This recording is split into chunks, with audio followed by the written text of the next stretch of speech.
The following podcast is a deep, shallow dive production. Okay, let's go.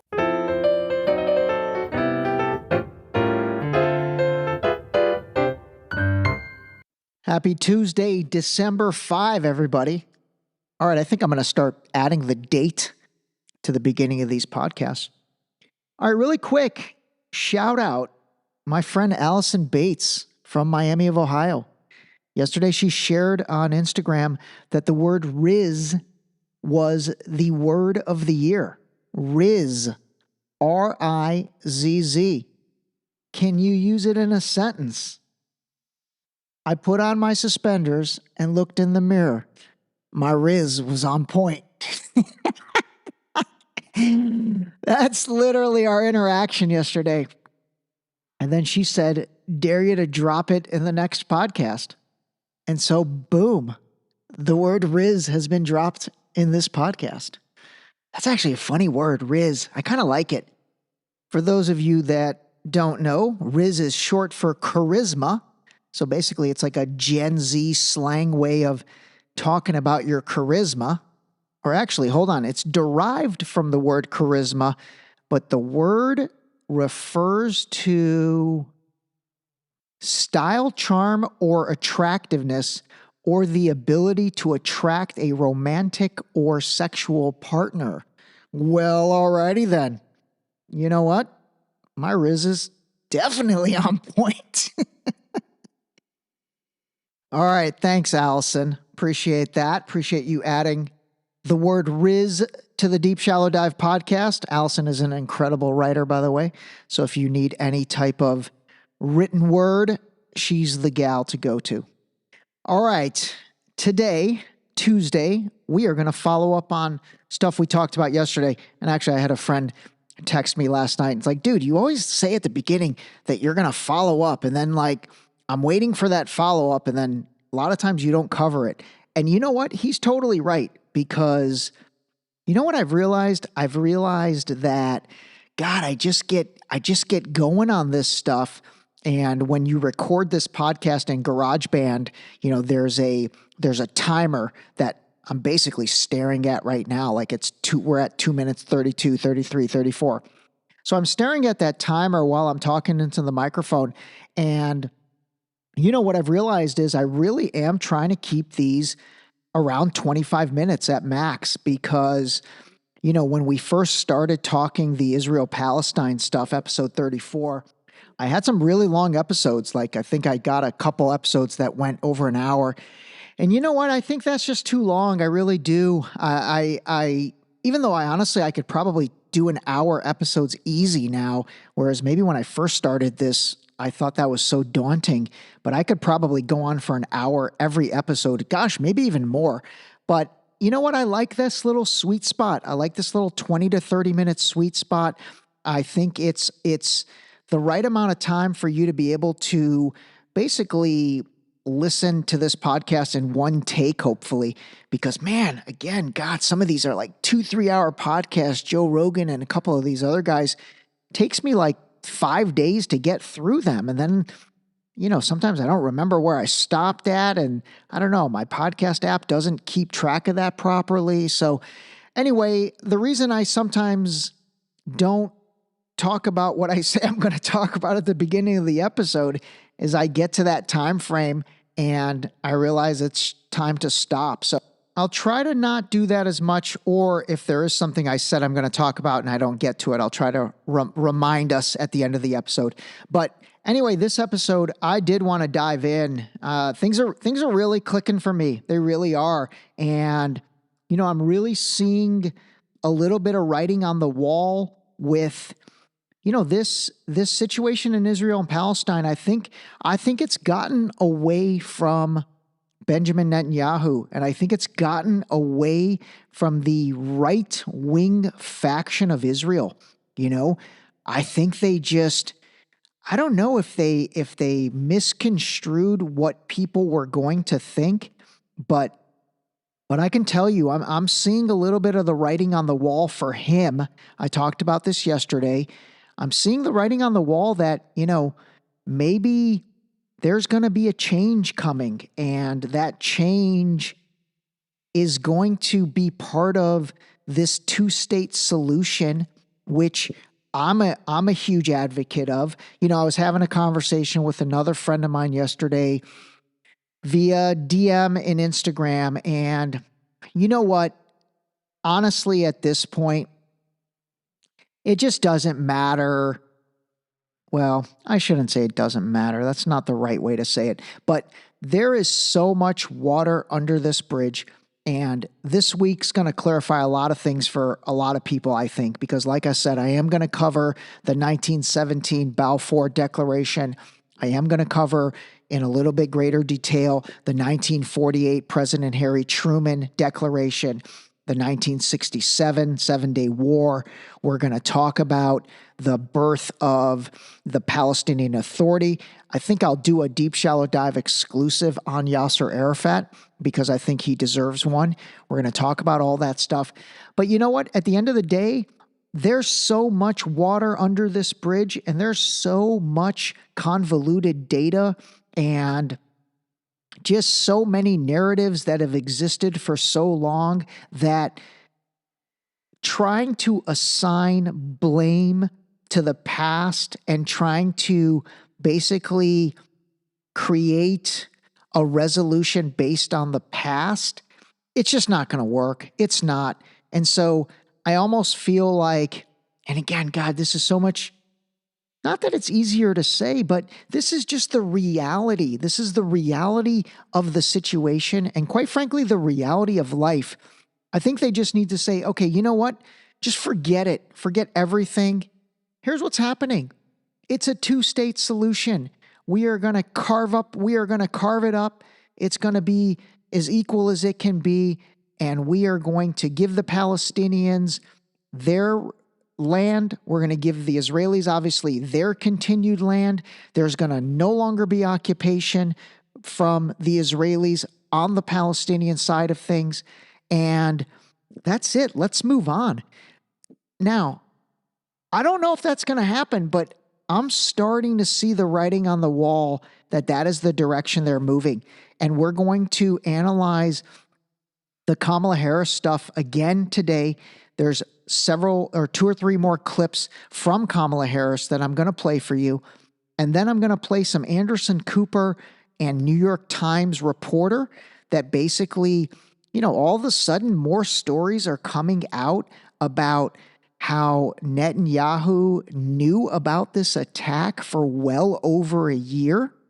Again, you know, we talked about that in an episode early on where it said Egypt had given them notice, 2 weeks prior that this was going to happen. Charlie Kirk talked about it very early on in the Patrick Bet David podcast. He got completely annihilated by the media and the press, the right-wing media and press. And now he's kind of like, hey, look, now Anderson Cooper and this New York Times journalist reported on it. So I see it forming. I see this two-state solution forming, and it's forming under the Palestinian Authority, the PA, and Mahmoud Abbas. I had another friend say, dude, why do you keep saying Mahmoud Abbas is our boy? He's not our boy. And then I was like, it's actually a very good point. Why do I keep saying that? Because he's definitely not your boy. He's not my boy. I don't think he's any of our boys. So I'm no longer going to say your boy Mahmoud Abbas.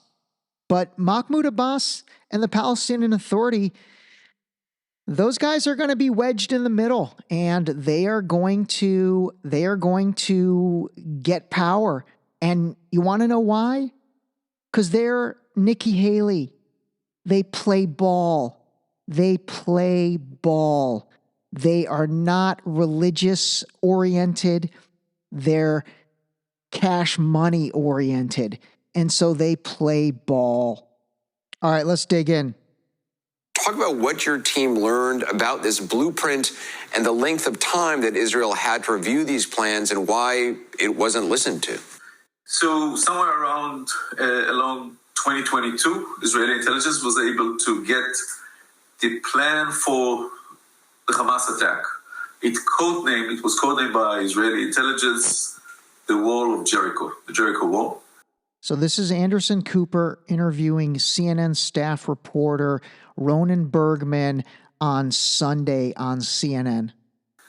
And it details in many different details how the attack is going to take place, exactly as it took place more than a year after. So again, for, anyone that's going to be skeptical about that, that's cool. But, this is Anderson Cooper, this is CNN, and this is the New York Times. So if you're skeptical about that, then you better be skeptical about everything Anderson Cooper, CNN, and the New York Times has reported over the past 3 years. That's all I'm saying. You can't say I love Anderson Cooper for the past 10 years, and then now if you're not liking what you're hearing, say he's full of it. That's cool. Actually, you can do that, but then you have to go back and question everything he said over the past 10 years that you've agreed with. As you know, the Israeli government posted online on X last month, quote, contrary to the false claims, under no circumstances and at no stage was Prime Minister Netanyahu warned of Hamas's war intentions. They went on to say at no point was a warning given to Prime Minister Netanyahu on Hamas's intention to start a war. On the contrary, all the defense officials, including the heads of the intelligence directorate and the Shin Bet, assessed that Hamas was deterred. Do you know if the Prime Minister was, in fact, informed? Because it sounds like from your reporting that this document was widely disseminated in intelligence and military circles. All right, so the document he's talking about was an analyst back in June of last year wrote an analysis saying, hey, listen, there could be a major problem here with Hamas. They could be stronger than we think, and they could be planning something. And so, I mean, come on, bro. If you know anything about Benjamin Netanyahu, and by the way, for the record, I am going to say this, I'm not a fan. I'm going to come out and say that of him, but I do respect the dude. I'm sorry, I do. He is incredibly smart. He is incredibly savvy. He is incredibly shrewd. If he's an amazing politician. He really is. He knows how to deflect answers. He knows how to take conversations in the directions that he wants to take them in without you even realizing he changed direction. So if he's somebody that you are a fan of, that's the dude you want on your team. I mean, he's a number one draft pick for sure in that regard if you're a supporter of his. But there is no chance in double hell that he doesn't know everything that's going on, including what that analyst wrote. Yeah. So we don't know if Prime Minister Netanyahu was presented with this document. We do know, and this comes from previous reporting, that he was warned again and again and again and again. What? Previous reporting that he was warned again and again and again and again, and in details, at least in 4 different letters throughout the last year, that the members of the so-called axis of resistance, Iran, Hamas, Hezbollah, see Israeli weakness and they might decide to use what they believe. I mean, come on, Iran, Hamas, Hezbollah. He talks about these guys all the time. And so you don't think if he had been warned again and again and again and again that he wouldn't think that, oh man, they might have a window of opportunity to attack. Yeah.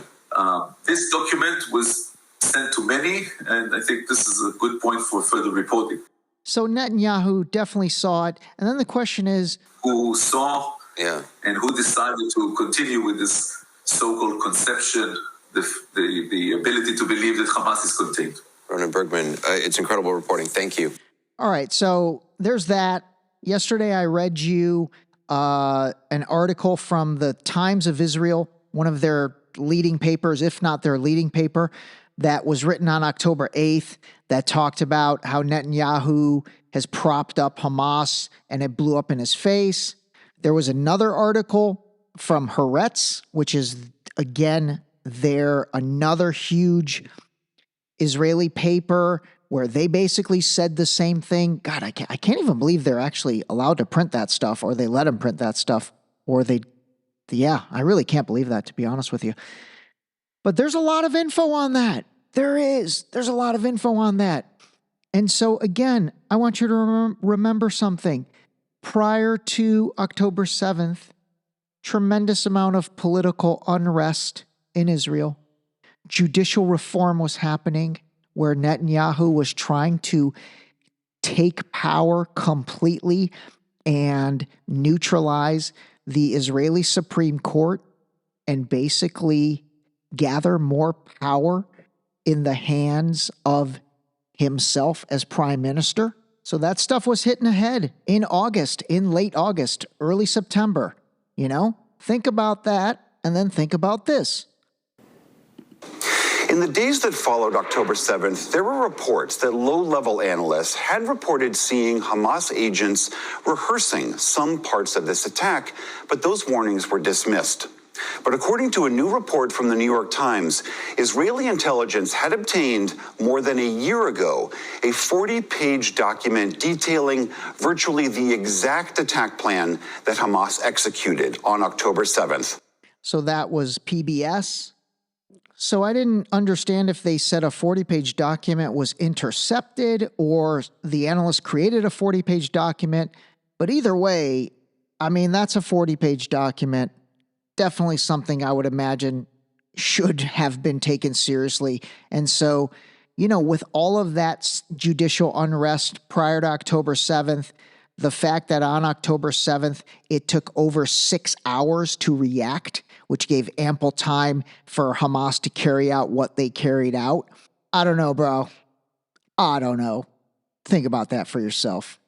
All right.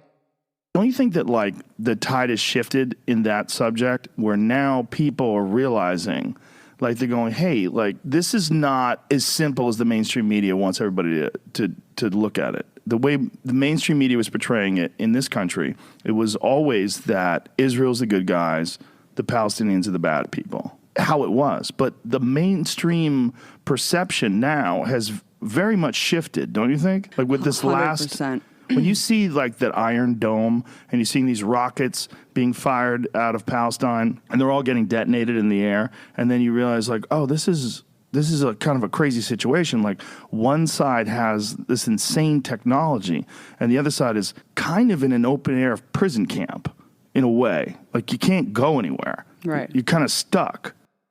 That was from the Joe Rogan, Abby Martin interview.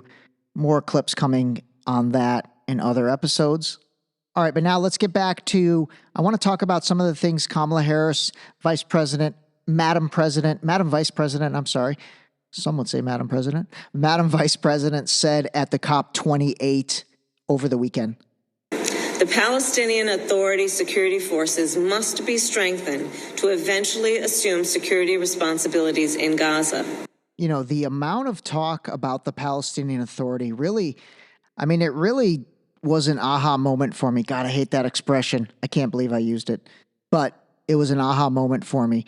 And again, the Palestinian Authority, I mean, honestly, had you heard about that prior to me talking about it yesterday? Probably not. You know, unless you know this story, you've probably not heard about it because from October 7 until yesterday, there was no mention of the Palestinian Authority. And now, all of a sudden, eventually, this revitalized PA must have the capacity to govern Gaza as well as the West Bank. I need to find the Netanyahu clips. For some reason, I can't find them. But I can definitely tell you that what I don't think Netanyahu and the entire right-wing faction of the Israeli government has ever wanted is... And a two-state solution then remains the best path, we believe, toward a durable peace. The president and I are committed to that goal. And the other thing I'll say is I definitely think there's a little good cop, bad cop with this. Biden being the good cop, you know, buddy-buddy with Netanyahu, and then Kamala being the bad cop. In conclusion, when this conflict ends, Hamas cannot control Gaza, and Israel must be secure. Palestinians need a hopeful political horizon, economic opportunity, and freedom. and the region more broadly must be integrated and prosperous. And we must work toward that vision. God, this entire thing has been such a journey for me personally, and it really has. It's been kind of an intellectual and questioning growth journey for me, because I'm not going to say I've switched sides on various things. I don't really want to put it like that, but it's honestly made me like, I've said it before. I judge the take.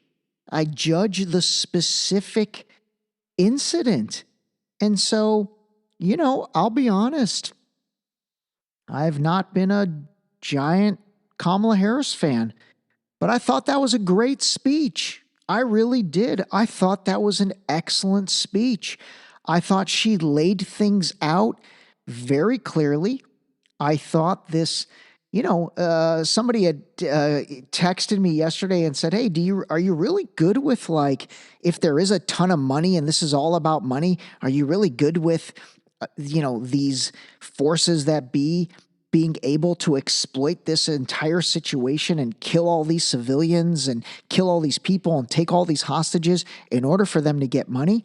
And I was like, dude, you can't really think about it like that. I mean, no, I'm not good with that. Of course, I'm not good with that. But what I'm good with is focusing on the end goal. And if that end goal is that the next generation of Palestinians and the next generation of people living in Israel no longer have to live in fear, the Palestinians get to have their freedom. It's not that I'm good with it, but I'm a realist. I really am. I'm a realist, and I'm guided by the common sense of reality. And the common sense of reality is that it's never going to be 100% right. Ideally, right defeats wrong, good defeats evil, but you're never going to have 100% right along with 100% good. You're not. You have to pick your battles. And you know what? If a select group of countries / corporations / individuals end up benefiting monetarily in a extreme fashion, but then millions of people get freedom and peace and get to live their lives and get to have a life and get to, become something with their life. They're not born into jail. They're not born into being scared of bombings and all that. I am good with it. I'm sorry, I am. Listen, I'm willing to let those people win and hope that karma comes back and gets them somehow. Seriously.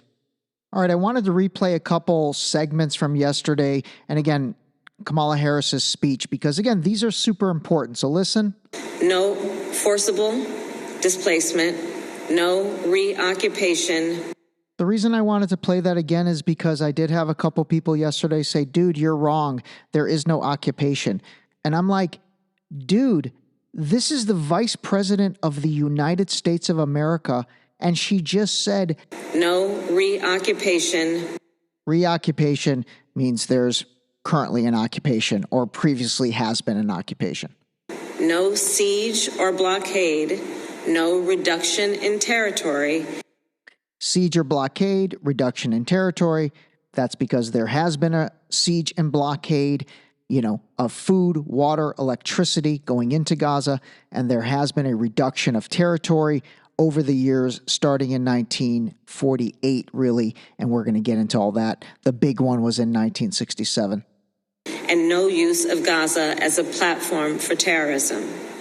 Again, that's important too. We don't want terrorism. Terrorism is bad. And that really shows me Hamas's time is limited. Their run is soon to be done. All right, topic change. If you follow me on Instagram, you know this is something near and dear to my heart. And since we're in the business of issuing subpoenas now, here are a few more that I've filed.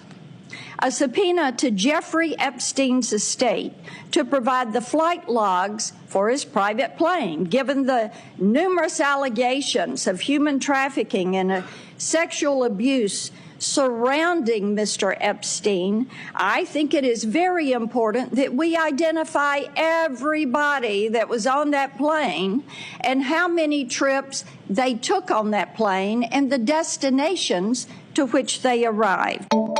Senator Marsha Blackburn is pushing for the subpoena of flight logs and passenger information of convicted sex offender Jeffrey Epstein's private airplane. Epstein's plane, a Boeing 727, was derisively named the Lolita Express by certain media outlets following allegations that it was used to fly underage girls to some of the late financier's properties around the world. Following Epstein's demise in jail in 2019, which was somehow ruled a suicide, lists have circulated on social media purporting to show the public figures and politicians who had visited Epstein's private island, located in the U.S. Virgin Islands. That lady's got some guts. Okay, my call on that. Man, they're turning up the heat on the Jeffrey Epstein stuff. Oh, man, God, if that list came out, that would be so awesome. But I don't think the real list is going to come out. But I think a list might come out. And some suckers might get sacrificed. I really do. Something's got to give on that. I don't know if they can continue to just avoid it. But anyway, we shall see. We shall see. All right, that's it. 2637. Good one today. Another good one. I'm going to wish a happy birthday to a buddy of mine, the big Gary O. I don't even know how old he's turning. But Gary is the man with the plan. And so as a happy birthday to him, I had the house band put together a little banger for him. So happy birthday, Gary. Call a spade, peep out the banger. Enjoy your day. Go, go, go, go, go, go, go, go, go, shout. It's your birthday. We're gonna party like it's your birthday. We're gonna sip Bacardi like it's your birthday. And you know we don't give a fucking at the birthday. This episode was brought to you by Boost Liquid Vitamins. Wake up, take your Boost, start your day. Drink your vitamins, build your immune system with Boost. Available on Boost.com.